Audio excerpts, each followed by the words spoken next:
Assalamualaikum warahmatullahi wabarakatuh. Selamat berjumpa di YouTube channel Realita TV di acara Sarita, Sarinya Berita. Ya, kali ini kita membahas ya soal kasus yang sebenarnya memang kerap terjadi nih ya, mulai dari banyak emas palsu, minyak kita ternyata literannya kurang begitu ya. Tapi kita tertimpa banyak isu yang serupa kasus korupsi. Tapi sebenarnya kita saat ini ingin membahas kasus korupsi yang serupa itu, ini sebenarnya mega korupsi begitu ya. Dan berhubungan langsung dengan rakyat dan sempat membuat heboh rakyat, yaitu kasus pengoplosan BBM yang sudah dikoreksi oleh kejaksaan, bukan pengoplosan tapi blending begitu ya. Nah, namun meskipun sudah dikoreksi tidak ada pengoplosan, tetap saja ada 9 tersangka yang sudah ditetapkan oleh Kejaksaan Agung.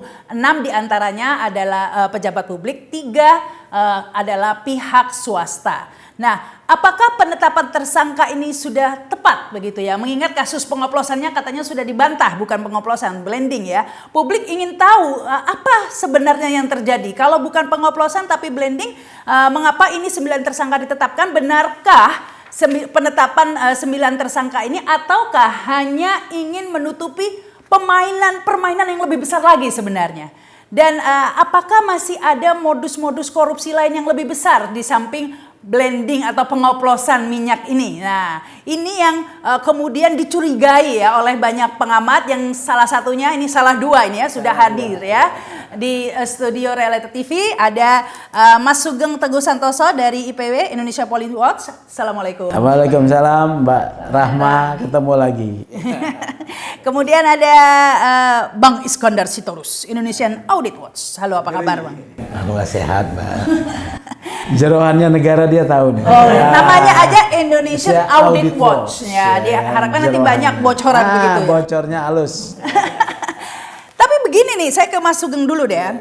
Kejaksaan Agung sudah merilis ya informasinya bahwa ada praktek korupsi yang pengoplosan sudah dikoreksi, katanya tidak ada blending begitu ya. Tapi sebelum kita menginjak ke kasus yang lainnya, karena Kejaksaan Agung juga merilis ada 5 praktek korupsi lainnya, yaitu ekspor minyak mentah dalam negeri yang merugikan negara sekitar 35 triliun. Kemudian praktek korupsi impor minyak mentah melalui demut atau broker sekitar 2,7 triliun. Yang ketiga, impor BBM melalui broker sekitar 9 triliun kerugiannya. Dan kerugian pemberian kompensasi 2023 sekitar 126 triliun. Dan kerugian pemberian subsidi 2023 sekitar 21 triliun. Nah, bagaimana nih duduk permasalahan dari 5 kasus korupsi yang sudah dirilis oleh Kejaksaan Agung tapi belum ada tersangkanya? Karena 9 tersangka yang sudah ditetapkan itu adalah tentang kasus pengoplosan alias blending ini yang sudah dikoreksi blending. Nah, ini sebelum silakan ini. Begini Mbak Rahma. Kan kalau penegakan hukum korupsi kita dukung dong, ya kan? Yang tidak boleh itu melakukan penegakan hukum korupsi tebang pilih, ya. Kemudian melakukan penegakan hukum korupsi menutupi koruptor yang harusnya diminta pertanggungjawaban. Yang lebih besar. Ya, ya. Yang ketiga, mencari keuntungan dari oknum aparat penegak hukum di dalam pemberantasan korupsi. Nah, kalau kita tadi bicara 5 komponen ya, berangkatnya dari kerugian negara. Dari tadi ada 9 ya tersangka ya. Memang ada yang terkait dengan kerugian negara ini. Mungkin sudah tepat ya, 6 lah. 6 itu dari unsur penyelenggara negara, dalam hal ini adalah Pertamina dan subholdingnya ya. Tetapi ada juga yang menurut saya diseret untuk kepentingan tertentu, yaitu dari 3 swasta ya. Saya duga kepentingannya untuk menyingkirkan mereka sebagai pemain lama untuk diganti pemain baru. Nah, ini ketiga tersebut adalah ada dari swasta tuh ya, ada nama Kerry, ada nama Dimas, ada nama Gilang. Gading. Jadi ketiga ini. Jadi, nah ada teorinya nih Mbak, sebetulnya ya, penegakan hukum itu kan, tujuan hukum itu kan ada 3 ya. 1 keadilan, yang kedua kemaslahatan, ketiga kepastian. Kalau kepastian mungkin sedang dicari ya, bahwa orang yang melakukan tindakan salah harus dihukum. Nah, kemanfaatan mungkin juga ada di sana. Kemanfaatan yaitu bahwa kerugian negara yang sudah terjadi mau dipulihkan. Tapi ada juga yang numpang kemanfaatan ini gitu loh ya. Ya itu siapa? Mungkin ada pemain baru ya menggunakan proses hukum untuk menyingkirkan pemain lama. Nah, kalau keadilan ya, keadilan ini yang jadi problem. Dari 5 komponen ini Mbak ya, ini komponen ini harusnya diminta pertanggungjawabannya kepada Pertamina, ya bukan hanya kepada subholding. Ya. Apalagi swastanya. Ya karena kalau ditarik ya, saya belum bicara oplosan loh ya. Ditarik dia membatasi nih bahwa penyidikan ini untuk 2018, 2019, 2023, 2018, 2023 subholding Patra Niaga itu baru muncul kalau tidak salah 2021. Jadi dari 2018 sampai 2021 ini harus diminta pertanggungjawabannya langsung kepada board Pertaminanya, bukan anak usaha. Ada nggak di dalam ini? Nggak ada. Ini artinya apa? Keadilannya sudah tidak ada ya. Jadi gitu. Kemudian bagaimana kalau kita sebagai pengamat ya, IPB kan mengamati nih ya. Bagaimana kemudian cara mau menyingkirkan pemain lama? Pakai bahasa oplosan tadi. Jadi pakai bahasa oplosan yang dimaksudkan oleh Kejaksaan Agung supaya masyarakat mudah mengerti gitu ya. Mudah mengerti dia pakai oplosan. Padahal oplosan adalah satu tindakan yang dilarang ya, sehingga masyarakat paham.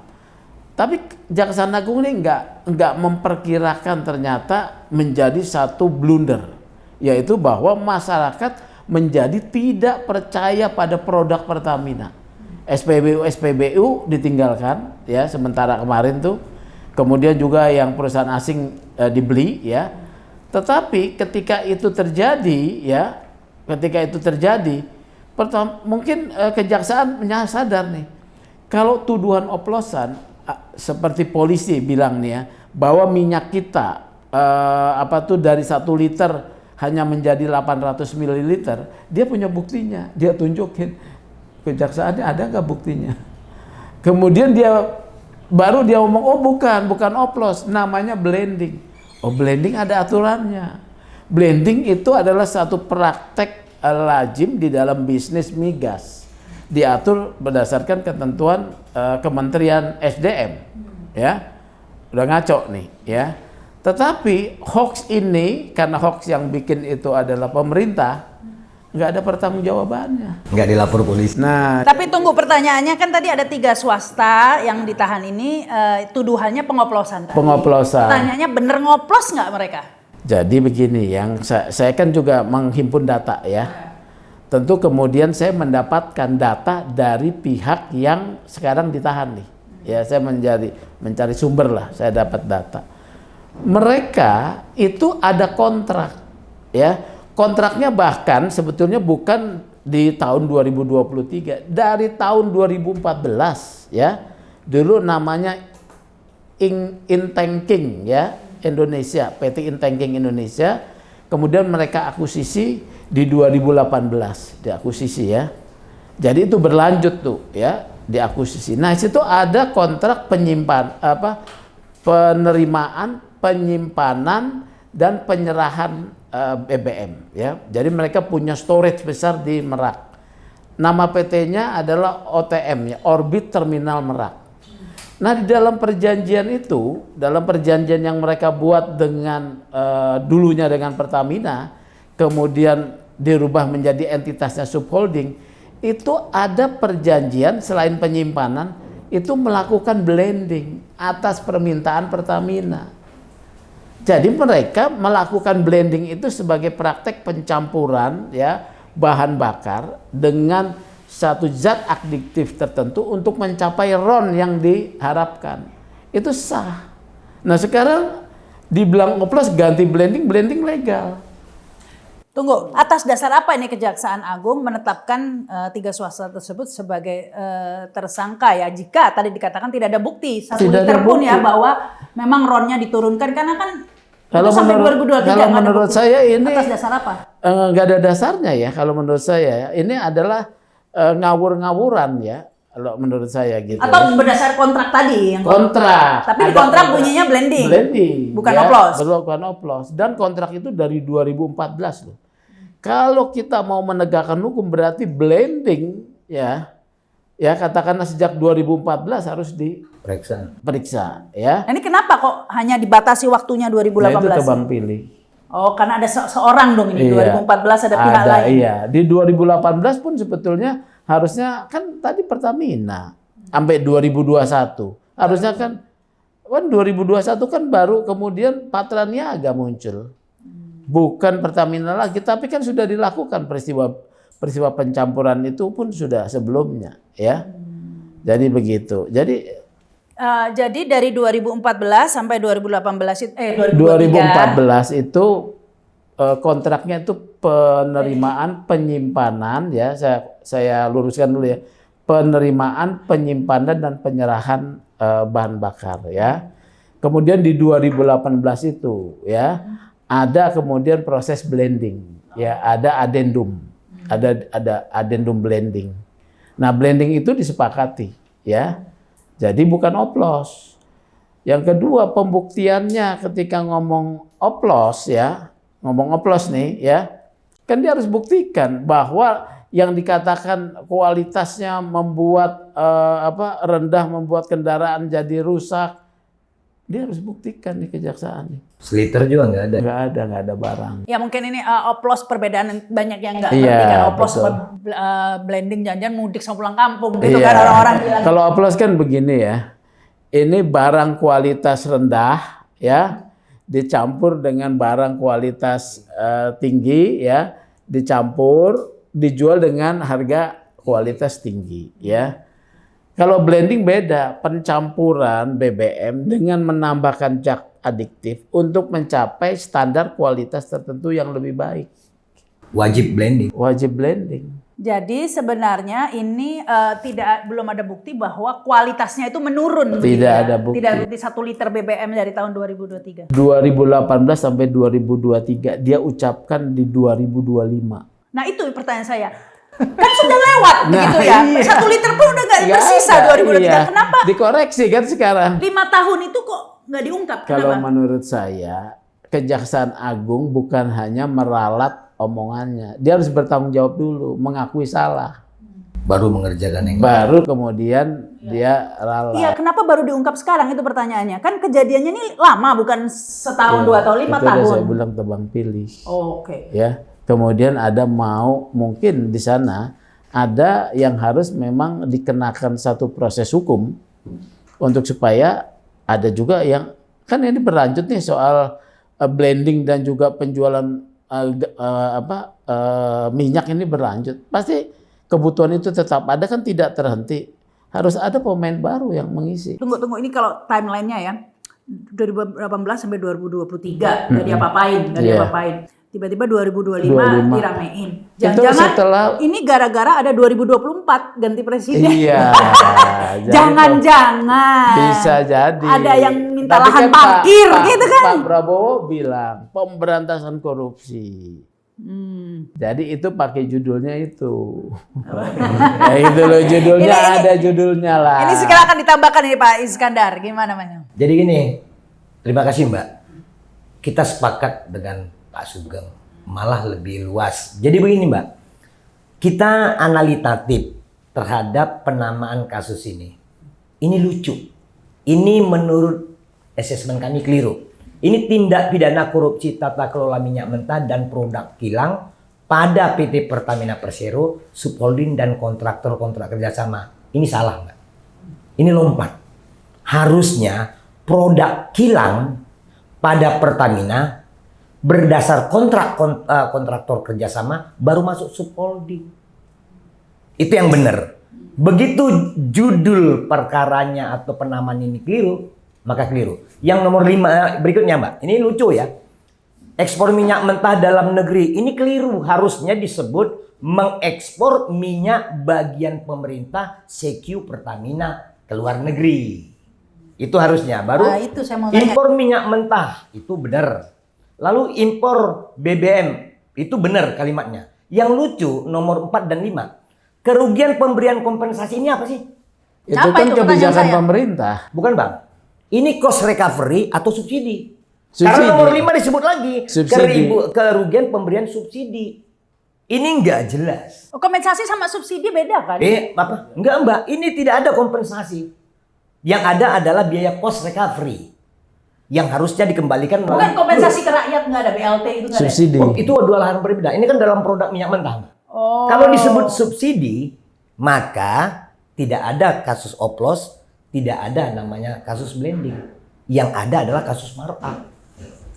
Nah, ini dia. Jadi kalau kita sebut bahwa ini unik. Persoalan ini sesungguhnya terjadi begini, Mbak. Ini ada kontraktor-kontrak kerjasama, banyakkan perusahaan asing. Kurang lebih dari dulu jumlahnya 120, sekarang tinggal 70-an. Ini kontraktor-kontrak kerjasama asing menemukan satu wilayah area migas, itu ada dia key area, others area yang bisa dieksplor. Maka setiap kontraktor-kontrak kerjasama ini partneran kepada Pertamina, wakil negara untuk mendapatkan hasil dari baik itu gas dan atau crude. Itu yang sebenarnya terjadi. Inilah yang disebut diekspor.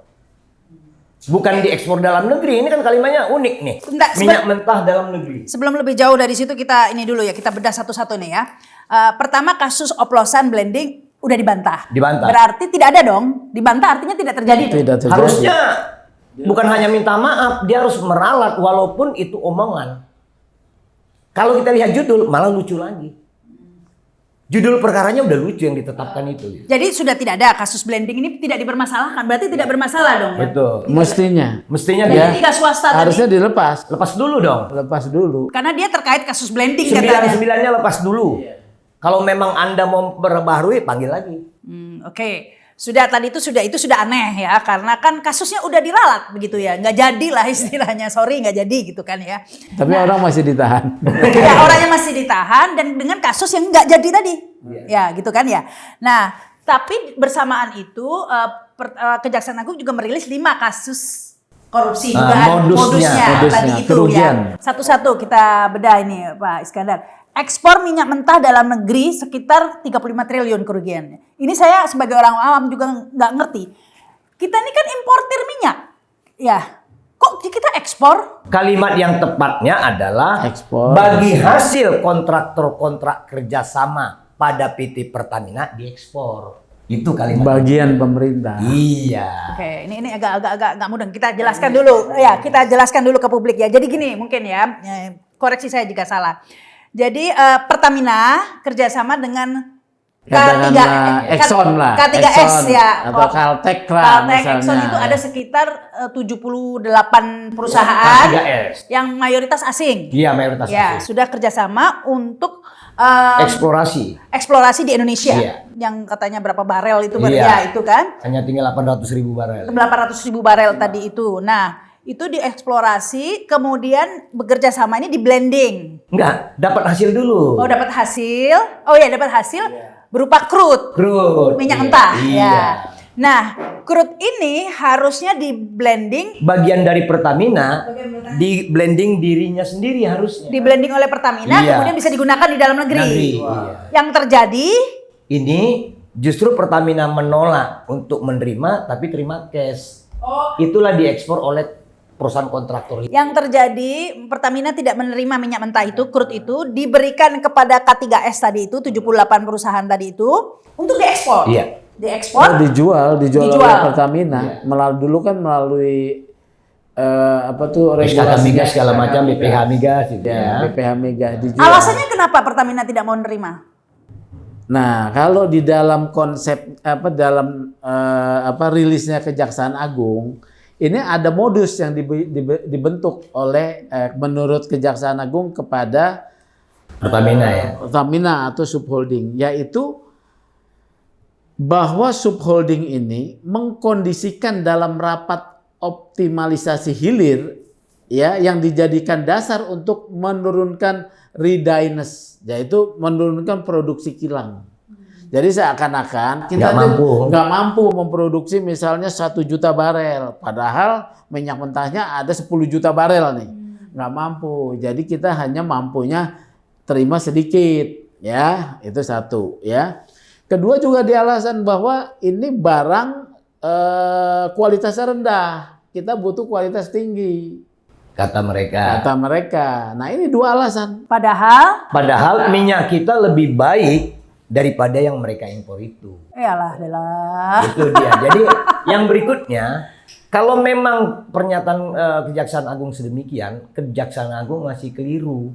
Itu harusnya mereka dapatkan pengakuan dari holding, bukan dari subholding. Sebab penerima bagian negara itu, crude itu adalah Pertamina. Nggak ada hubungannya dengan swasta. Nggak ada hubungannya dengan subholding, apalagi dengan swasta gitu. Oke, jadi ini makanya itu swasta itu kan hanya dikenakan kasus oplosan, blending, nggak dikenakan kasus ini memang. Nah, tetapi tetap aja ditahan bersamaan dengan para pelaku lain. Itu yang nggak jelas. Itu tadi kan kita sudah ketemu keanehannya. Kemudian ada satu tuduhan lagi, menerima fee atas pengapalan. Oh ya, shipping, kemahalan. Ya, kemahalan shipping. Padahal itu tidak jadi. Nggak jadi ya? Tidak jadi, shipping itu tidak jadi. Kontraknya jadi jadi. saya membaca BAP ya, membaca BAP itu ada kekeliruan membaca komunikasi antara Agus Purwono ya dengan Dimas. Nih ya. Ya, bahwa ada komunikasi antara Dimas Perpasti ya dan tersangka Gading Ramadan dengan tersangka Agus Purwono selaku VP Feedstock Manajemen PT Kilang Pertamina ya yang menyatakan bahwa jaksa keliru memaknai konteks komunikasi tersebut yang disangka bahwa ada kemahalan harga 13 sampai 15%. Sebetulnya itu adalah yang dimaksudkan 13 sampai 15% itu jasa adalah keuntungan buat profit ya. Untuk Pertamina Shipping. Kan yang mau pengapalan ini yang ngurus Pertamina Shipping nih.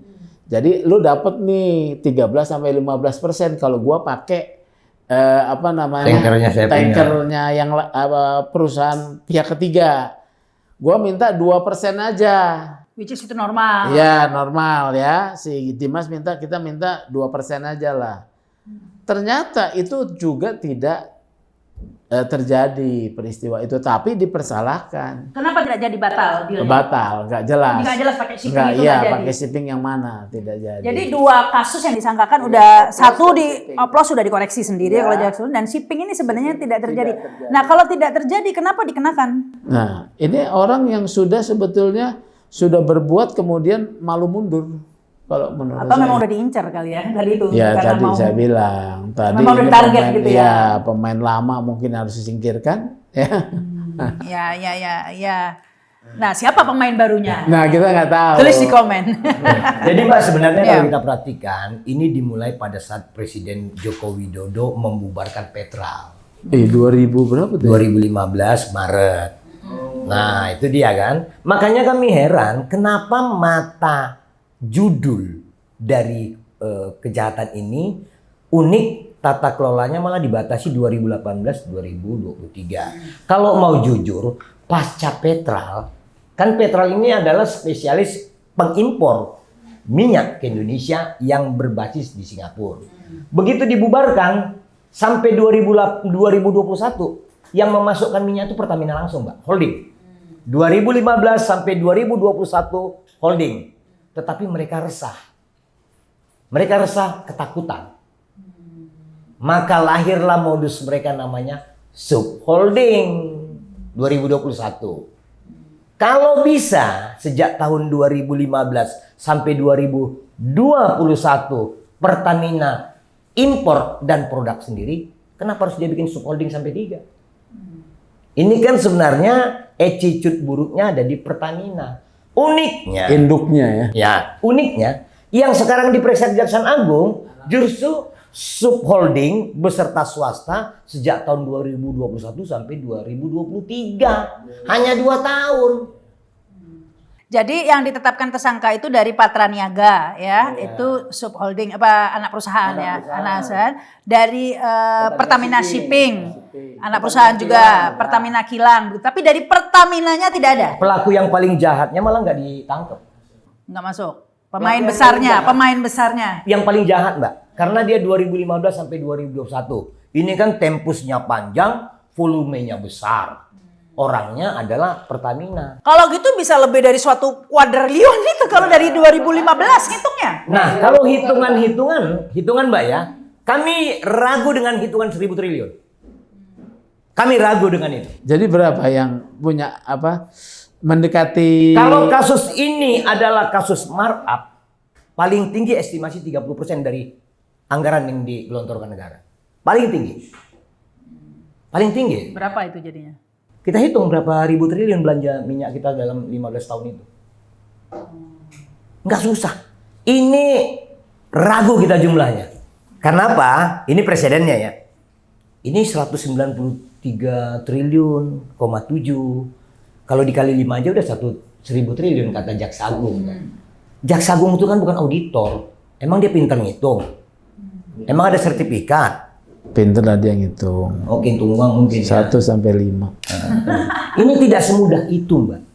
Kami yakin dan ragu. Dari beberapa kasus membuktikan hitungan-hitungan Kejaksaan Agung dan BPKP itu keliru.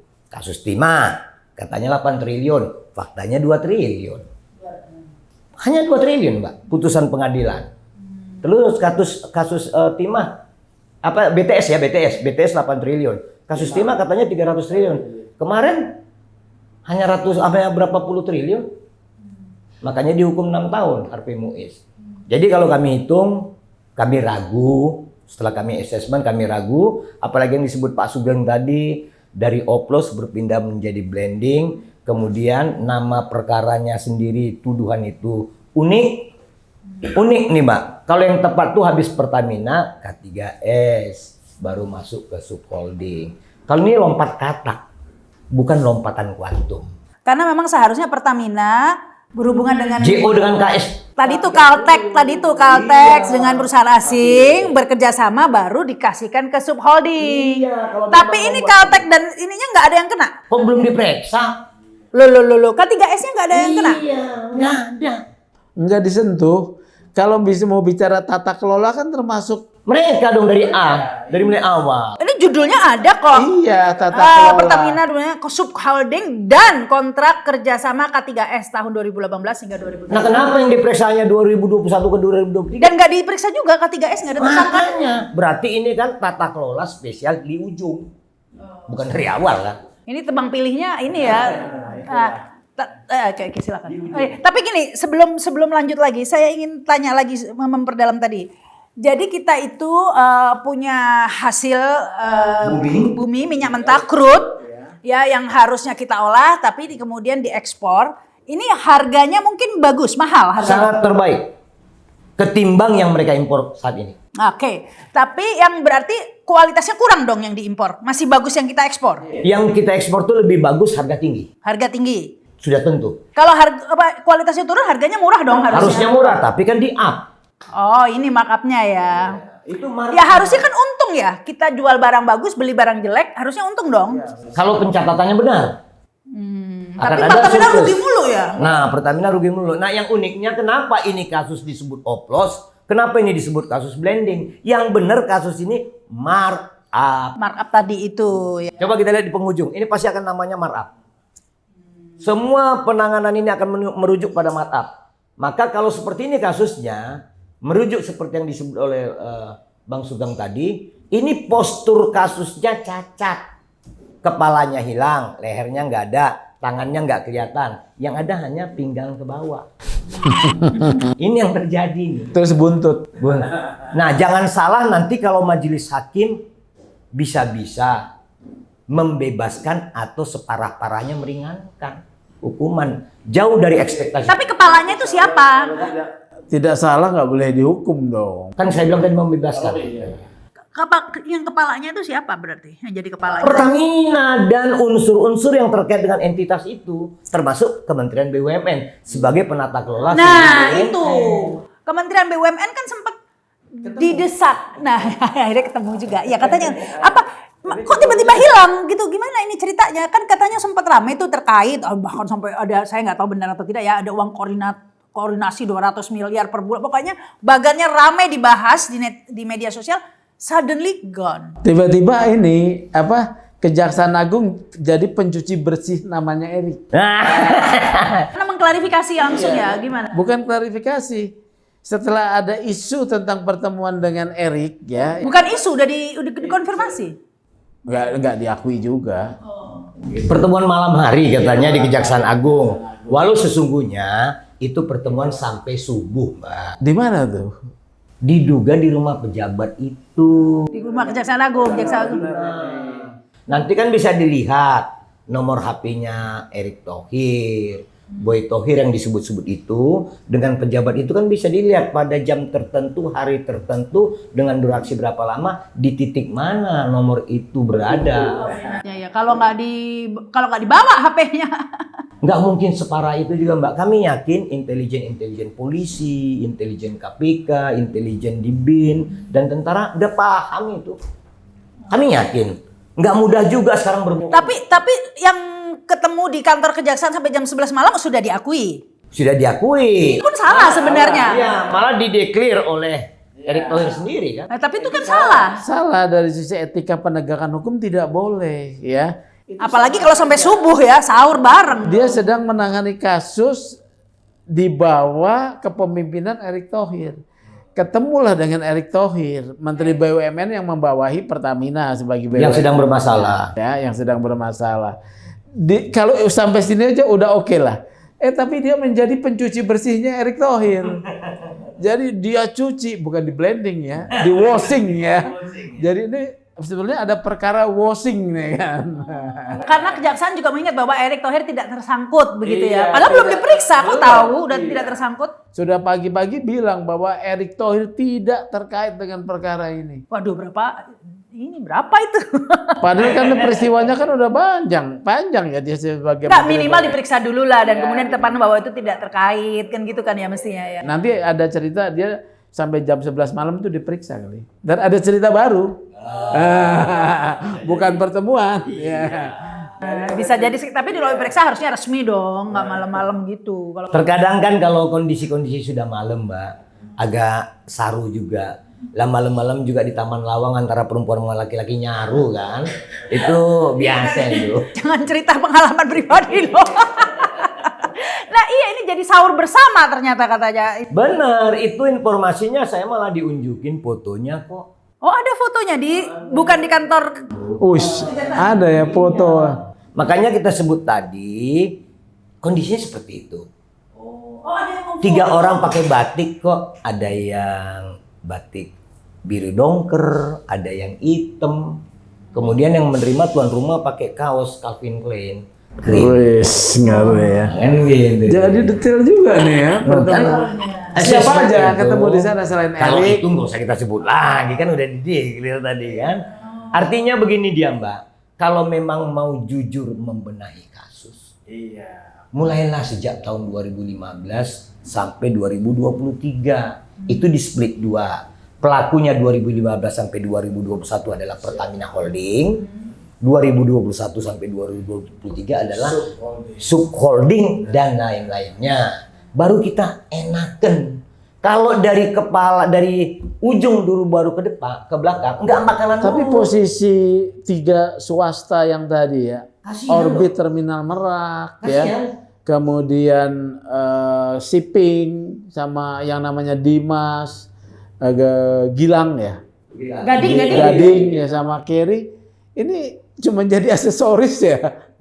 Nah kalau tadi kita lihat dari prosesnya, kan gitu Mbak. Dia bisa kok dari 2015 sampai 2021 melakukan sendiri. Kenapa lu pura-pura split jadi ada 3 subholding? Akhirnya 3 subholding ini men-split lagi kewenangannya kepada 3 swasta itu. Ini seharusnya tidak terjadi jika processing ini tidak dibuka ke arah korupsi. Gitu loh Mbak. Jadi ya saya tekankan sekali lagi di sini kita bukan mau membela koruptor begitu ya, bukan mau membela koruptor 9. Tapi tegakkan dengan konsisten lah. Malah Mbak kami pengen koruptor sampai tahun 2015 ditangkep. Ngapain bela yang di sini Mbak? Yang paling besar tuh di sini. Iya. Ya. Gitu loh. Dan apalagi yang lebih penting lagi menangkap penjahat yang paling jahat Yang tadi, sesungguhnya. kata Begitu. Bang Iskandar tadi, begitu kan ya? Nah, jadi ini yang kita sebut bahwa prediksi kami nama perkara ini akan berubah nantinya ketika sudah sampai ke pengadilan. Prediksi kami.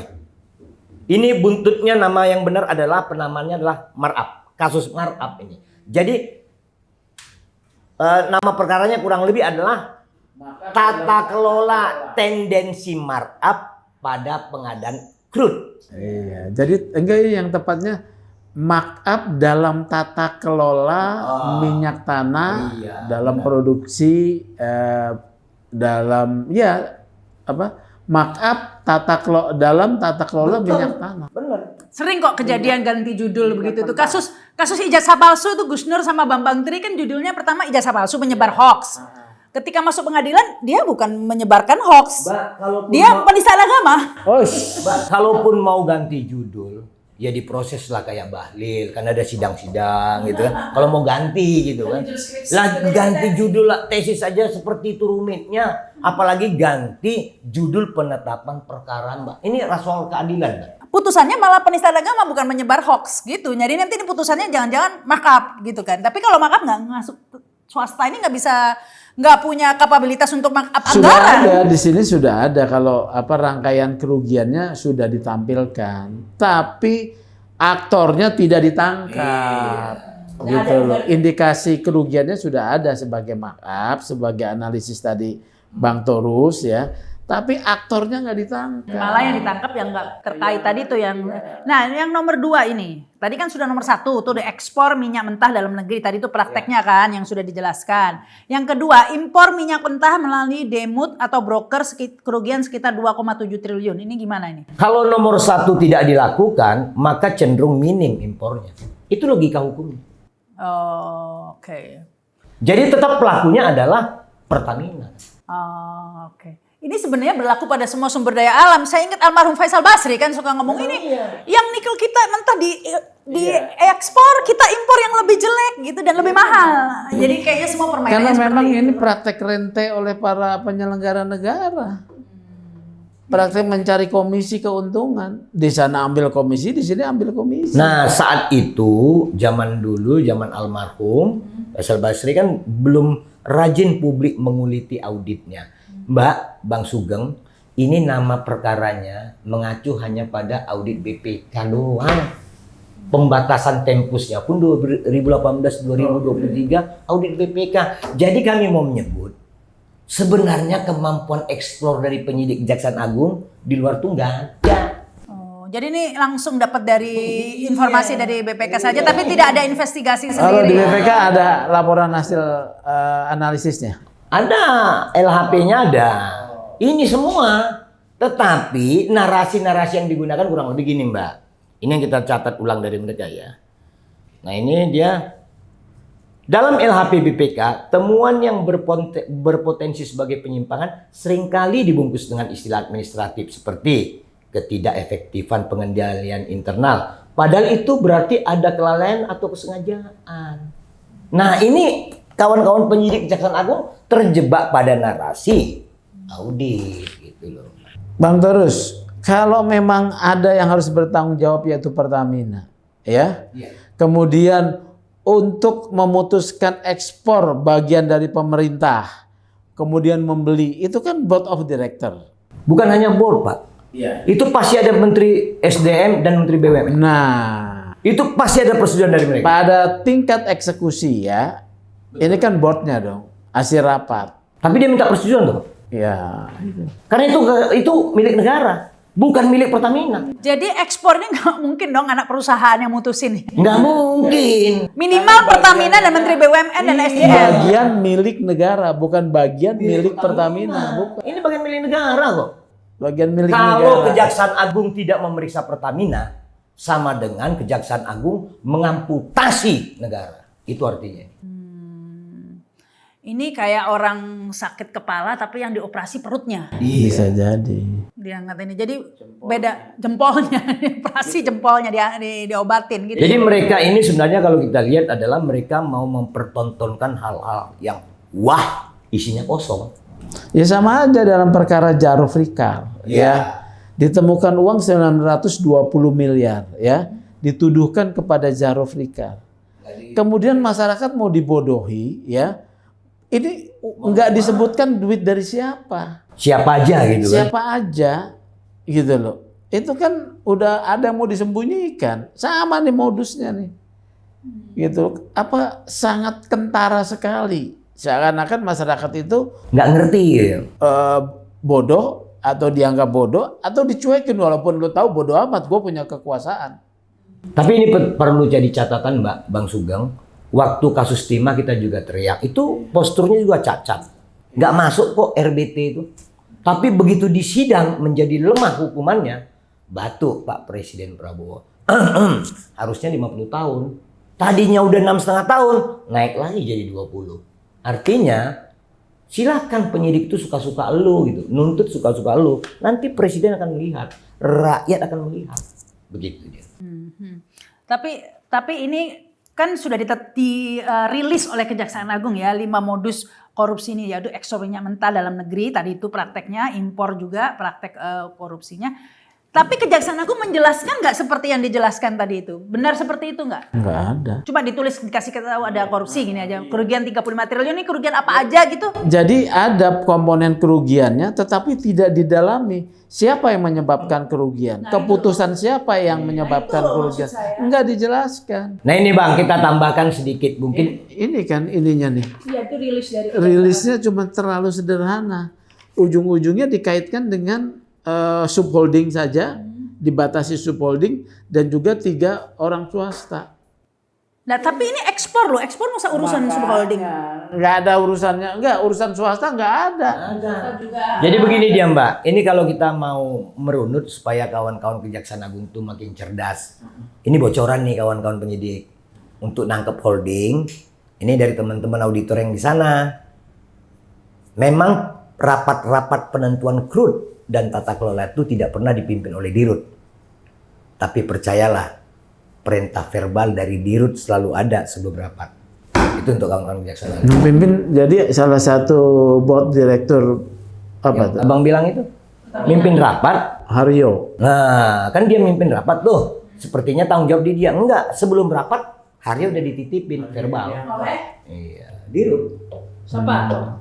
Dirutnya Nike. Nike yang sekarang terakhir, sebelumnya Sebenarnya ada juga. modusnya selalu gitu. Oh, berarti itu dong yang sekarang kena perkara tuh. Iya, di KPK. KPK. Oh, Karens. Waduh, kalau itu kena lagi. Enggak, kalau dia udah sempat lewat Bang. Itu kan zaman Oh 2011 dia ya. Iya. Oh iya dia udah lewat. Ini ada duit, Oh iya. harus ikut diperiksa. Iya Karen udah lewat ya. Jadi auditnya ini yang bisa kita sampaikan, mudah-mudahan Bang Sugeng dan teman-teman, Mbak Yu bisa melihat, berubahlah kawan-kawan penyidik. Nanti malu. Ya, tapi kalau kita lihat tadi itu berarti rutenya tadi itu Pertamina menyuruh Dirut Pertamina menyuruh siapa tadi? Ya, board lainnya. Board lainnya. Tapi sebenarnya itu atas sepengetahuan lah minimal perintah verbal dari Dirut. Nah, Dirut ini pasti sepengetahuan atau perintah verbal dari mana coba? Ya pasti Menteri BUMN dan SDM. Nah, Menteri SDM dan BUMN perintah verbal dari mana? Gitu. Kalau itu mungkin kami tidak terlalu jauh, tapi sepertinya warna-warnanya auranya ke situ. Nah, kalaupun di luar itu berbeda, tapi jenjang itu semua keputusan tentang energi sumber daya mineral pasti SDM. Semua terkait BUMN pasti Menteri BUMN. Dalam praktek kinerja sehari-harinya, ini koordinasinya terus-menerus. Begitu dia, Mbak. Ya, tapi sekarang dengan buru-buru sekali Menteri BUMN sudah nyatakan tidak terkait, begitu kan ya? Itu udah dicuci bersih, di washing, bukan di blending. Ya. Akankah kalau menurut Anda, Mas Sugeng, akankah ini kemudian dilokalisasi begitu ya? Dilokalisir. Dilokalisasi. Kalau lokalisasi itu nanti Dilokalisir, ya salah. Dilokalisir ke 9 tersangka ini saja. tampaknya begitu. Tapi yakin Pak Sugeng, ini sudah mulai terbuka karena apa? Ternyata Komisi Pemberantasan Korupsi sudah memeriksa. sudah menangani kasus 2015 sampai 2021. Sudah Bambang Irianto. Iya. Ini kasus Petra. Terus ada gugatan juga kepada Widodo Ratana Kaitom. Siapa tuh? Dia ini dulu yang tahun 2013 dituduh menyuap Rubiandini. Rudi Rubiandini. Rudi Rubiandini, ketua SKK Migas. Tapi dia orang warga negara Singapura. Nggak bisa kesentuh lah. Dan dia masih sebagai pembeli loh. Pembeli crude oil sampai sekarang. Dan pertanyaan saya lagi, kenapa 7-8 perusahaan yang tergabung dalam K3S ini kok tidak tersentuh sama sekali, yang kebanyakan asing tadi kata Anda tadi? Minimal dipanggil jadi saksi dulu dong. Itu kenapa itu kira-kira penyebabnya kok nggak? Karena masih ekornya yang dia pukul ini. Yang masih subholding doang. Mereka nggak berani masuk ke holding. Oh, takut nanti nyebar ke... Oh, begitu. Karena takut ini ditangkap nanti gigit biangnya ya kan? Tapi kami percaya karena KPK sudah manggil juga Dirut Pertamina, walau dia mangkir, karena kita dengar juga udah seminggu ini dia tidak di Indonesia gitu kan. Kita dengar gitu kan. Mungkin lari kali ya, mungkin ya. Sekarang siapa sih Dirutnya? Sebelum ini, sekarang Simon, tapi sebelumnya kan Nike. Ya kan? Tapi balik lagi ke kasus pengoplosan ini Mas Sugeng, katanya Mas Sugeng kan tadi sudah dibantah juga tidak ada. Tapi kenyataannya publik kan, ya saya baca di media sosial ada yang bilang mesinnya apa sampai hitam itu tangki ininya atau apa, banyak keluhan-keluhan, laporan. Jadi emang sebelum kasus ini dimunculkan ke publik, itu di medsos sudah ada pendahuluan terkait dengan adanya tangki yang hitam, kemudian mesin mobil rusak, ya. Ini ada nih cerita. Kemudian sekarang ada makin kencang, ya. Makin kencang. Tetapi kan ini nggak pernah dilakukan pemeriksaan secara laboratoris.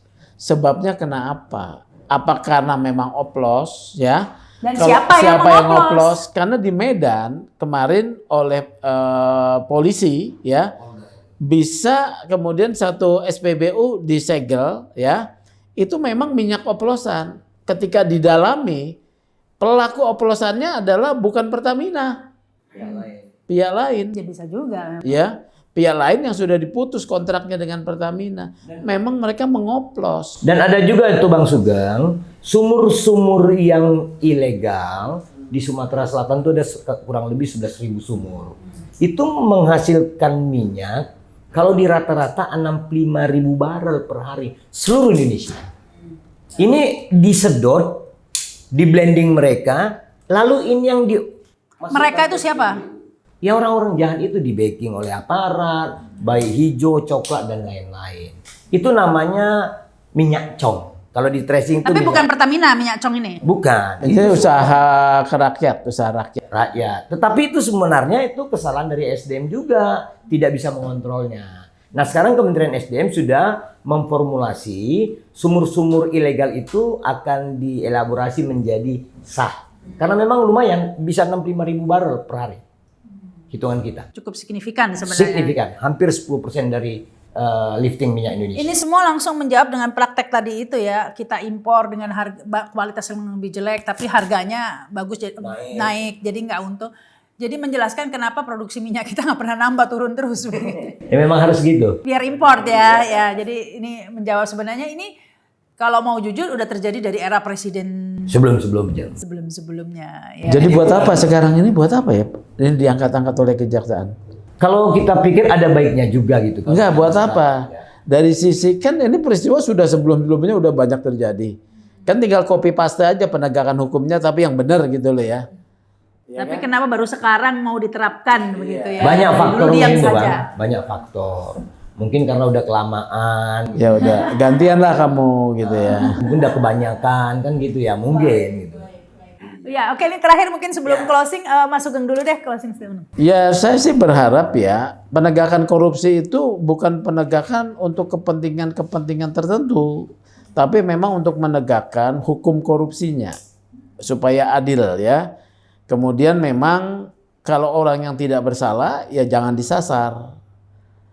Ya, kemudian konsisten, terbuka dong siapa pelaku-pelaku besarnya ya. Ini masa cuman pegawai-pegawai subholding itu pegawai, nggak lebih nggak kurang, anak perusahaan. Iya, gitu loh ya. Jadi itu aja. Iya, ya memang orang yang tidak bersalah ini lagi ini lagi musim memang kayak sekarang Tom Lembong itu juga nggak jelas juga, ya nggak dilepas juga, buktinya nggak ada. Dia Nggak ada juga kerugian pernah negara. dia nggak pernah menerima aliran dana Tom Lembong. Kalau dalam kasus ini ada bukti-bukti aliran dana mereka menerima nggak? Kalau ini kan bisnis, ya kan? Memang mereka punya investasi membangun storage yang besar, ya kan?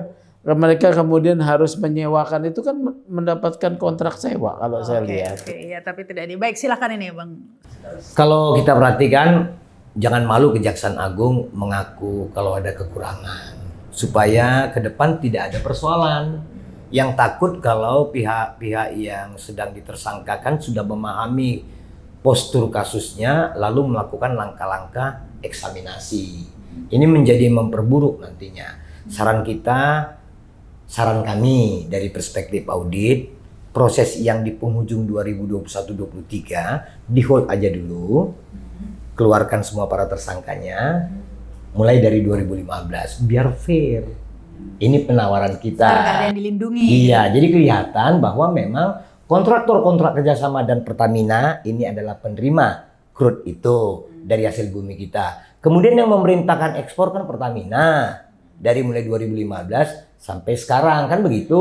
Kalaupun mau dibatasi 2018 sampai 2023, Pertamina juga yang harus diperiksa. Bukan subholding terlebih swasta. Ini lompat katak, sangat mudah terdeteksi, mudah kita pahami. Kejauhan gitu ya. Bukan, sangat cetek cemen. Lakukanlah lompat kuantum yang menyenangkan rakyat.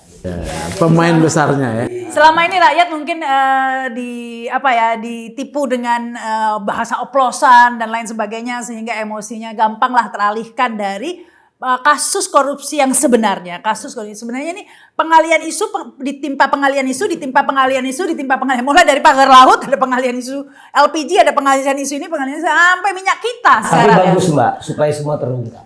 Tapi nggak ada yang tuntas, cuman buat basa-basi doang gitu, yang dan salah, tersangkanya salah semua begitu ya. Kita berharap tentu ini akan diusut tuntas, kita pantau terus ini pastinya, kita kawal terus ini ya. Semoga apa yang kita bicarakan ini tidak kemudian dilanjutkan ini kekeliruannya. Baik, terima kasih Mas Sugeng, terima kasih juga ini Bang Iskandar Sitorus, dan terima kasih juga yang sudah menyaksikan tayangan ini. Jangan lupa subscribe dan komen ya, komen saja nih kalau menurut kalian seperti apa ini penerapan atau penuntasan kasus pengoplosan yang nggak jadi ini, jadinya blending ini ya. Ya akhirnya saya Rahma Sarita, sampai jumpa. Wassalamualaikum warahmatullahi wabarakatuh.